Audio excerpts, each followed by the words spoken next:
Years, this Irish lad and his group The Script have gone from aspiring musicians to scoring 2 #1 albums and playing stadium shows with superstars such as U2 and Paul McCartney. What's more, in such a short space of time, they have already built an impressive catalogue of memorable hits.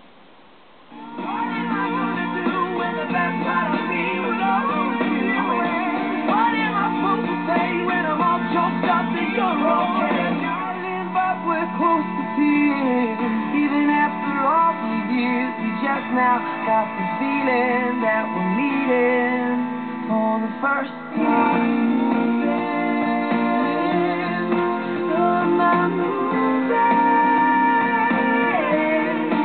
I'm not moving. I'm not moving. Please welcome lead singer of The Script, Danny O'Donoghue.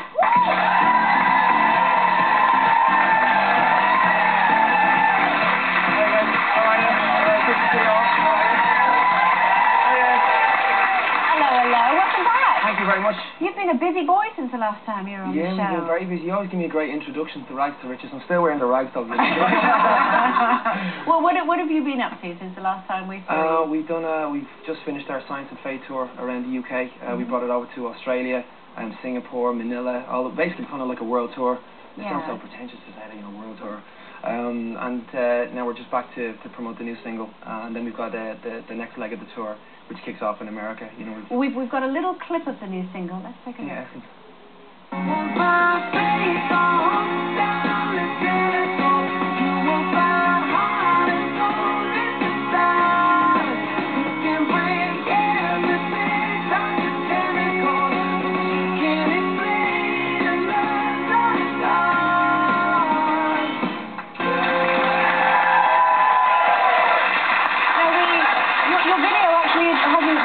Being edited yet, is that right? We just shot it in Miami in the last 3 days. So that was actually live footage taken from, I believe, the O2 concert. 18,000 people all there. Yeah, it was an amazing event for us. Yeah. So how do you get an intimate atmosphere in such a big stadium? It's very, very hard. I asked Paul McCartney actually the same thing. Yeah. Oh, come on. Please. Yeah, bit of a name drop, but we'll overlook that. But what did he say? He just said, tell a story before the song. People. They love to hear how the song meant to you. And you really draw them in, so you can actually make 18,000 people feel like they're on the stage with you. And he told us that, and when we went out to watch him play, and he did the same thing before one of the songs. He said, I've always wondered what I would say to John if I met him again. And he started the song, you could hear a pin drop in the place, because everyone was like, yeah, wow, what would he say? Explained it. Yeah, because he really opens himself up, and we definitely take a lot from the book. Also for you, when I was reading about you and your band, it wasn't like an overnight success for you, was it? I mean, it's been the longest night of my life, to be honest. It's been a long road to get where you are today. What kept you going? Because nowadays it seems bands are made and the next day they've got a hit record. I think just a belief in the music. We've never been a band that's been, trying to put our faces on our albums, or, we haven't been about the look, or none of our friends or family are famous or anything like that. So we've done it the hard way. It's that just touring. So I think just for us was that one. I guess every band has a belief in themselves, but for us it was our music. We really believe that our music has definitely the power to heal people. I mean, it was healing us going through our first album, was healing us going through a breakup, and you're not exactly ugly, let's be honest. Thanks very much, yeah, that's your opinion, yeah. Now, being away on tour a lot, does that mean that you try and sort of curry favour by buying presents when you come back? Yeah, I know, I was listening backstage, and it is something that I definitely would say I would be very guilty of, trying to overcompensate for the time that I am away.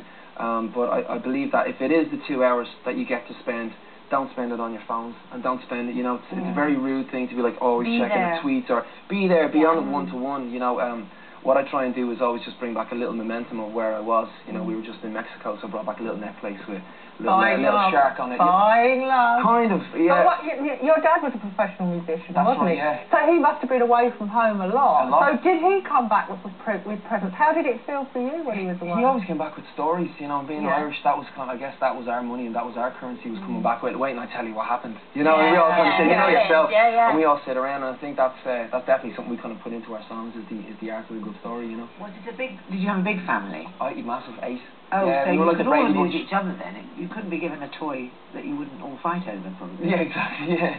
Which is nice though, isn't it? I mean, yeah, we grew up, you know, pretty much around the piano, around musical instruments as well. As I said, we were like the Brady Bunch. There's like 3 boys, 3 girls, and my mum and dad.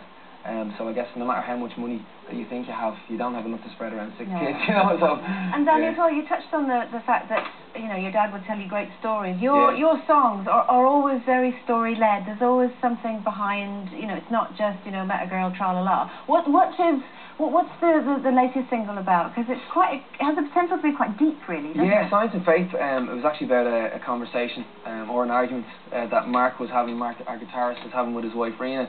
And they were sitting out the back having a couple of glasses of Shiraz, and he was standing there trying to explain away the sun, moon and stars, and breaking everything down to a science as men do, and I guess taking away some of the magic of the world. And he just seen Rena's face kind of dropping, like, you've just basically explained away love and what the feeling is. But she grabbed his hand, put it on his face and said, but this is what's real. You can't explain faith or hope down a telescope. You're not going to find what we have in a science book. And he came in the next day and he's like, you're never going to guess what I said last night. And I was like, go on. I was like, another hit song. But so we sat down and we wrote it, and we just thought it was a great yin and yang, give and take, push and pull of female and male, and the trials and tribulations that we all go through every day. No, it's good. It made sense. Now, the single, Science and Faith, is released on May the 30th. May the 30th, yeah. And good luck with all the tours. We could have had out in the 33 and the third. It's Danny O'Donoghue, everybody.